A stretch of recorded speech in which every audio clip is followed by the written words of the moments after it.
Hi, welcomes to Subha's kitchens. எல்லோரும் வாங்க. இன்றைக்கி நான் உங்களுக்கு தேர்ஸ்டேனால காராமணி கத்திரிக்காய் முருங்கைக்காய் காராமணி போட்ட காரக்குழம்பு உங்களுக்கு செஞ்சு காமிக்கிறேன். எப்படி இருக்குன்னு சொல்லுங்கள் என்னோடய சமையல்.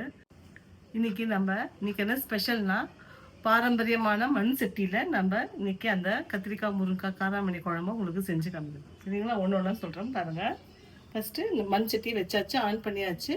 தொட்டு பார்த்துக்கணும். கொஞ்சம் சூடாக இருந்துச்சுன்னா அதுக்கப்புறம் தான் எண்ணெய் ஊற்றணும். ரொம்ப நேரம் காஞ்சிடுச்சுன்னா மண் சட்டி உடஞ்சிரும். ரொம்ப நேரம் காயக்கூடாது. நம்ம சாதா கடையெல்லாம் காயிற மாரி. அது ஒரு டிப்ஸு.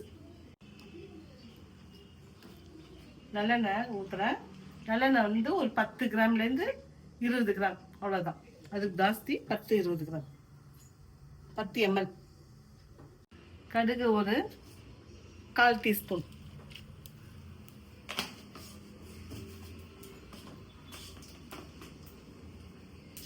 வெந்தயமும் ஒரு 1/4 டீஸ்பூன், கொஞ்சம் கம்மி, கொஞ்சம். கடுகு வெந்தயம் போட்டிருக்கோம். வெஞ்சதுக்கப்புறம் 3 காஞ்ச மிளகாய். இப்போ நான் வைக்கிறது ஒரு 4 பேர் சாப்பிட்ற மாதிரி ஒரு குழம்பு. ரொம்ப காரம்லாம் கிடையாது, லைட்டாக தான். 3 காஞ்ச மிளகாயை நல்லா காம்பு எடுத்துட்டு இப்படி கிள்ளி போடணும்.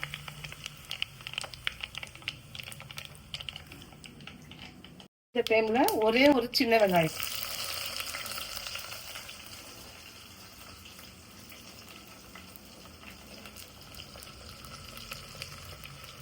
இன்னைக்கு என்ன சமையல்னா தேர்ஸ்டே, அதனால கத்திரிக்காய் முருங்கைக்காய் காராமணி போட்ட காரக்குழம்பு வச்சுட்டு வெண்டைக்காய் பொரியல். இது கத்திரிக்காய் முருங்கைக்காய் கட் பண்ணி வச்சிருக்கேன். கீரை இனிமேல் தான் கடைய போகிறேன். அது ஒரு நாளைக்கு அது ரெசிபி உங்களுக்கு சொல்கிறேன். கீரை 3 இதுவாக செய்யலாம், 3 விதமாக செய்யலாம். உங்களுக்கு அதை ஒரு தடவை சொல்லி காமிக்கிறேன். இது இப்போது காரக்குழம்பு வச்சுக்கணும்.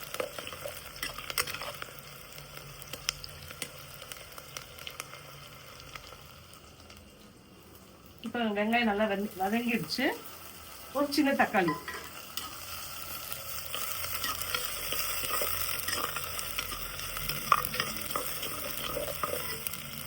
கீரை அப்படியே வைக்காதீங்க, ஒரு பிளேட்டு வச்சு கீரை.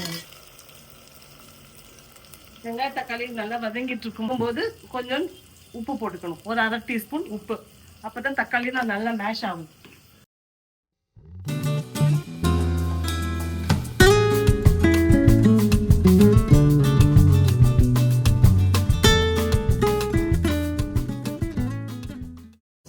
இது புளி ஊற வச்சிருக்கேன்.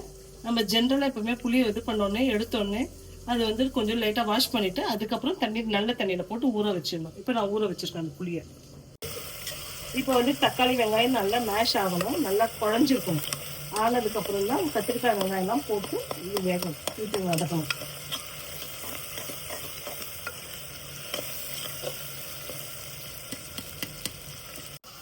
இது நல்லா இதுவாயிடுச்சு பாருங்க.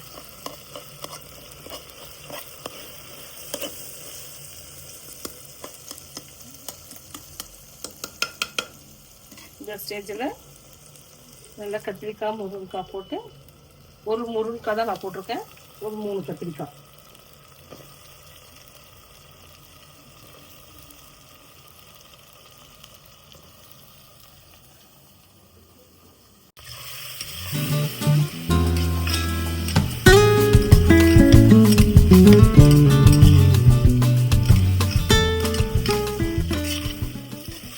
சைடில் அவங்களுக்கு நான் வெண்டைக்காய் பொரியலும் செஞ்சு தான் பண்ணிட்டுருக்கேன்.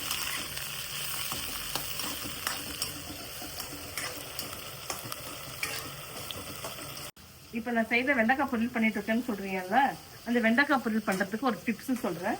எண்ணெய் போட்டு கடுகு போட்டு வெண்டைக்காய் போட்டாச்சு. தண்ணி தெளிக்கிறது, உப்புலாம் இப்போ போடக்கூடாது. இப்போ வெறும்னா கடுகு போட்டோடனே வெண்டைக்காய் ஒண்டி தான் வெந்துட்டுருக்கு. இது நல்லா வதங்கினோடனே தான் அதுக்கப்புறம் உப்பு போட்டு அப்படியே பண்ணும்போது உதிராகவே இருக்கும். இதே கலர்லேயே இருக்கும் பாருங்க. முடிச்சதுக்கப்புறமும் இதே மாதிரியே இருக்கும், இதே கலர்லேயே இருக்கும். தண்ணிலாம் போட்டோன்னா அது பண்ணலாம், மூடினோன்னா குழன்னு ஆயிடும்.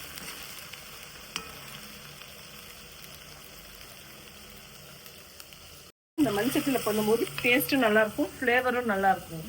அது இல்லாமல் இதில் செய்யும்போது ஒரு மாதிரி அது சாதம் சுட சுட சாதத்தில் அது போட்டு சாப்பிடும்போது அவ்வளோ டேஸ்ட்டாக செமையாக இருக்கும்.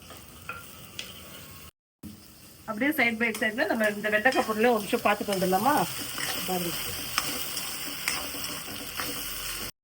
இப்போ இது வந்து எண்ணெய் கடுகு போட்டு இது வெறும் வெண்டைக்காய் பச்சை மிளகா ஒண்டி போட்டு வதக்கிட்டு இருக்கேன். இன்னும் உப்பு போடல, எதுவுமே மிளகா பொடி எதுவுமே அதெல்லாம் போடவே இல்லை. தண்ணியில் தெளிக்கவே கூடாது.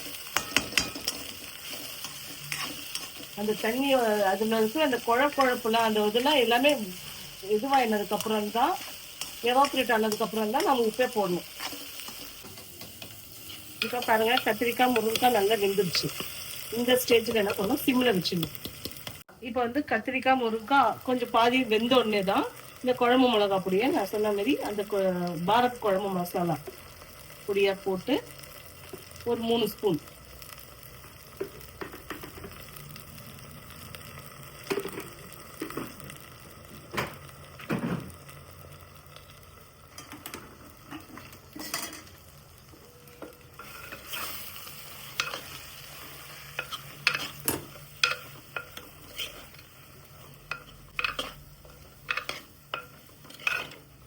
இது நல்லா இந்த மாதிரி அதுதான் அப்போ அந்த கலர் நல்லா இருக்கும் இந்த இப்படி பண்ணும்போது.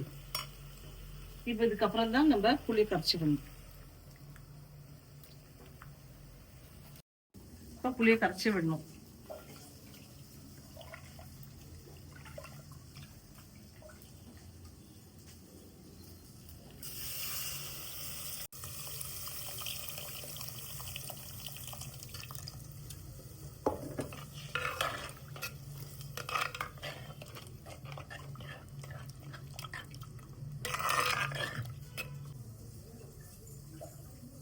வெயில் ஜாஸ்தியா இருக்கு, சம்மர் சீசனு, அதனால இதுமாதிரி காராமணி பயிரெலாம் கொஞ்சம் போடும்போது வெறும் காரக்குழம்பு இல்லாமல் கொஞ்சம் இதெல்லாம் சேர்க்கும் போது கொஞ்சம் நல்லா இருக்கும்.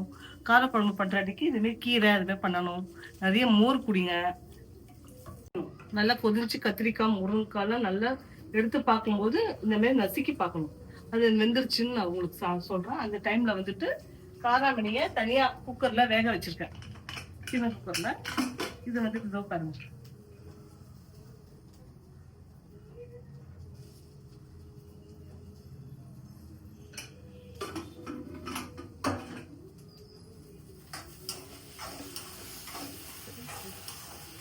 இப்போ பாருங்க, இந்த வெண்டைக்காய் பாருங்க நல்லா வதங்கிடுச்சு, நல்லா இதுவாயிடுச்சு, இந்த கலர் இதுவாயிடுச்சு. இந்த டைம்ல உப்பு போடணும். தண்ணிலாம் வற்றி நல்லா சுருண்ட வரும்போது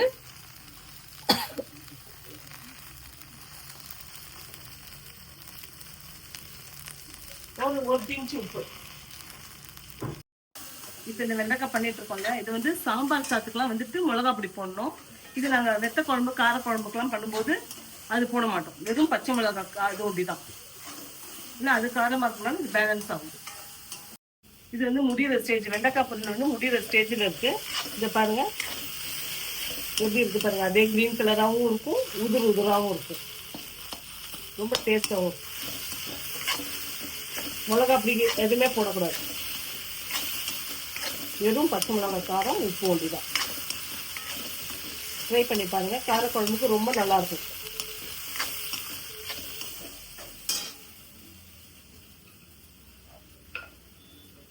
பாருங்க, குழம்பு நல்லா கொதிக்க ஆரம்பிக்குது.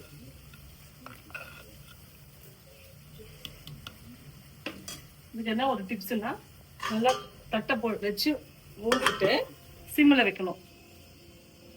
ஒரு 10 நிமிஷம் நல்லா சிம்லேயே இருக்கணும். கத்திரிக்காய் முறுக்கால டக்குன்னு வெந்துடும். ரொம்ப நேரம் கேஸ் வேஸ்ட் ஆகாது.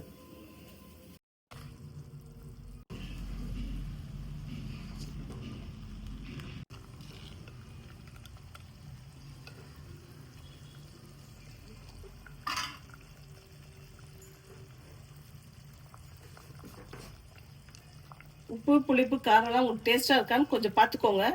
அதுக்கப்புறம் எனக்கு கொஞ்சம் உப்பு தேவைப்படுது, அதனால கொஞ்சம் உப்பு போட்டுக்கிறேன்.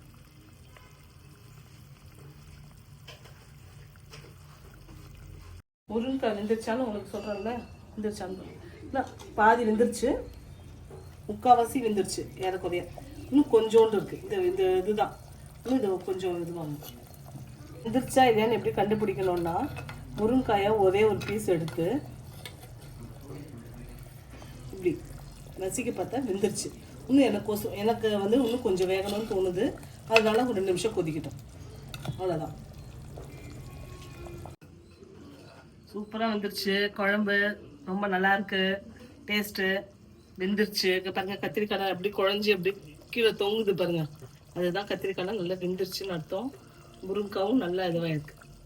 அப்படியே போட்டுற வேண்டியதான்.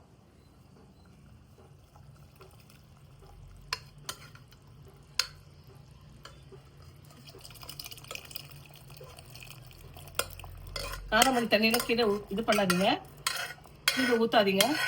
அதோடு சேர்த்து போடும்போது டேஸ்ட்டு நல்லாயிருக்கும். அதோடு சேர்த்து கொதிக்கும் போது குழம்பும் நல்லாயிருக்கும்.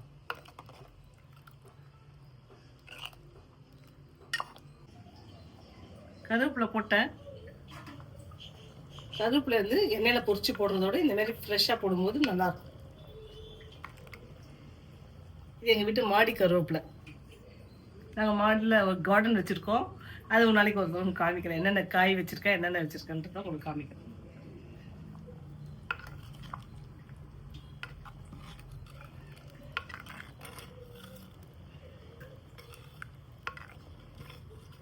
அது கொஞ்சம் கொதிக்கணும்.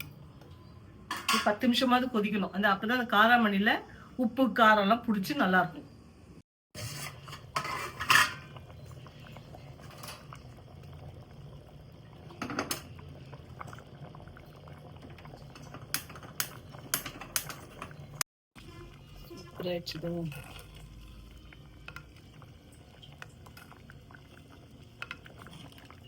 நல்லா வாசனையா இருக்கு.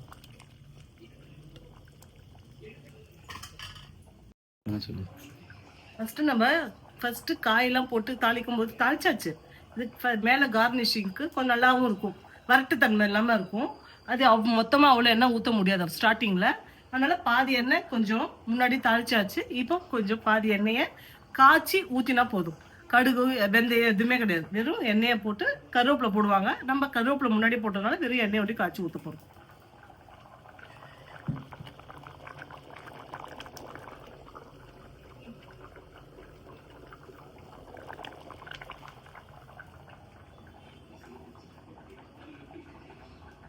நம்ம முடிக்க போகிற ஸ்டேஜ். நல்லா குழம்பு கொதிச்சிச்சு பாருங்க. நல்லா தளர்ன்னு இதுவாயிடுச்சு.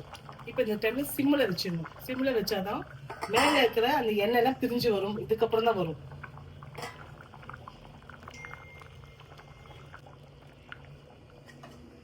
இந்த சைடில் வருது பாருங்க. இப்போதான் ஆரம்பிக்குது. நம்ம ஊற்றினதை 10 ml 20 ml என்னென்ன சொன்னால் கம்மியாக தான் ஊற்றிருக்கேன். காரக்குழம்புக்கு கொஞ்சம் எண்ணெய் ஜாஸ்தியாக இருந்தால் தான் நல்லாயிருக்கும். அந்த 10-20 ml எண்ணெயும் மேலே வந்துடும். இந்த குழம்பு இன்னைக்கு சாப்பிட்றதோட நாளைக்கு சூப்பராக இருக்கும். கூழெல்லாம் வச்சு சாப்பிடும்போது நல்லாயிருக்கும்.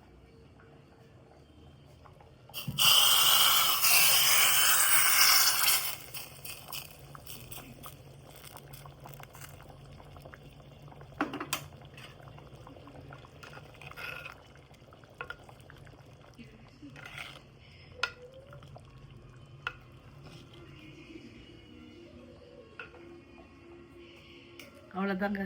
காரக்குழம்பு இன்னைக்கு வேலை முடிஞ்சிடுச்சு. நெக்ஸ்ட் எதாவது செய்யும்போது உங்களுக்கு நான் அடுத்த ரெசிபிக்கு சொல்கிறேன். சரிங்களா? பாய் பாய். தேங்க்ஸ் ஃபார் வாட்சிங்.